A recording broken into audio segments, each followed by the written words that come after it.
Hi friends, welcome back to my channel. ಇವತ್ತು ಶೇಂಗಾ ಪೇಡ ಹೇಗೆ ಮಾಡೋದಂತ ನೋಡೋಣ ಬನ್ನಿ. ಮೊದಲಿಗೆ ನಾನು ಒಂದು ಬೌಲ್ ಶೇಂಗಾ ಚೆನ್ನಾಗಿ ಹುರ್ಕೋತಾ ಇದ್ದೀನಿ. ಹುರಿದ ಮೇಲೆ ಸಿಪ್ಪೆ ತೆಗೆದುಬಿಡಿ.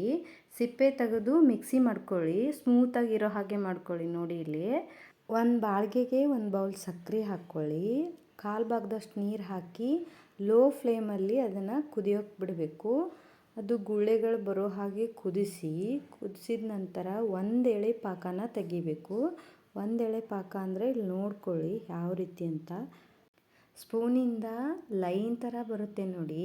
ಇವಾಗ ನಮಗೆ ಪಾಕ ರೆಡಿಯಾಗಿದೆ. ಮಿಕ್ಸಿ ಮಾಡ್ಕೊಂಡಿರೋ ಶೇಂಗಾ ಪುಡಿನ ಇದಕ್ಕೆ ಹಾಕ್ಕೊಂಡು ಚೆನ್ನಾಗಿ ಕಲಿಸ್ಕೋಬೇಕು. ಗಂಟು ಆಗದೇ ಇರೋ ಹಾಗೆ ಕಲಿಸ್ಕೋಬೇಕು. ನಿಮಗೆ ಗಂಟಾದರೆ ಅದನ್ನು ಸ್ಪೂನಿಂದ ಒತ್ತಿ ಅದನ್ನು ಗಂಟು ತೆಗೆದುಬಿಡಿ. ಇದನ್ನು ನೀವು ಲೋ ಫ್ಲೇಮಲ್ಲಿ ಮಾಡ್ಕೋಬೇಕು. ಇದು ಚೆನ್ನಾಗಿ ಮಿಕ್ಸ್ ಆದ ನಂತರ 10ರಿಂದ 15 ನಿಮಿಷದಲ್ಲಿ ಇದು ಗಟ್ಟಿಯಾಗುತ್ತೆ. ಗಟ್ಟಿ ಆದಮೇಲೆ 2 ಸ್ಪೂನು ತುಪ್ಪ ಹಾಕ್ತಿದ್ದೀನಿ.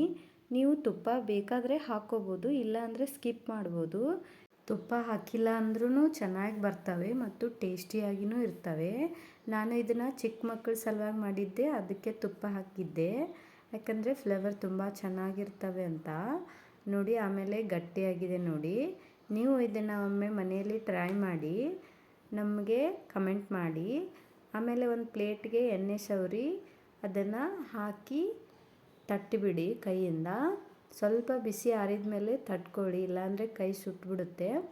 ಒಂದು 10 ನಿಮಿಷ ಆರಕ್ಕೆ ಬಿಟ್ಟು ಒಂದು ಚಾಕು ತೊಗೊಂಡು ನಾನು ಅರ್ಧ ಸ್ಕ್ವೇರ್ ಶೇಪ್ ಕಟ್ ಮಾಡ್ಕೊಂಡಿದ್ದೀನಿ, ಇನ್ನರ್ಧ ಪೇಡೆ ಶೇಪಲ್ಲಿ ಕೈಯಿಂದನೇ ಮಾಡ್ಕೊಂಡಿದ್ದೀನಿ. ನೀವು ಇದನ್ನು ಒಮ್ಮೆ ಟ್ರೈ ಮಾಡಿ ನಮಗೆ ಕಮೆಂಟ್ ಮಾಡಿ ಯಾವ ರೀತಿ ಆಗಿದೆ ಅಂತ. ಇದು ತುಂಬ ಹೆಲ್ದಿ ಫುಡ್ ಆಗಿರೋದ್ರಿಂದ ಸಣ್ಣ ಮಕ್ಕಳಿಗೆ ತುಂಬ ಒಳ್ಳೆಯದು ಆರೋಗ್ಯಕ್ಕೆ. ನೋಡಿ ಎಷ್ಟು ಚೆನ್ನಾಗಿ ಕಾಣ್ತಿದ್ದಾವೆ. ಇದನ್ನು ಸಣ್ಣ ಮಕ್ಕಳು ತುಂಬ ಇಷ್ಟಪಟ್ಟು ತಿಂತಾರೆ. ನಮ್ಮ ಚಾನಲ್ನ ಸಬ್ಸ್ಕ್ರೈಬ್ ಮಾಡಿ, ಶೇರ್ ಮಾಡಿ. Thank you.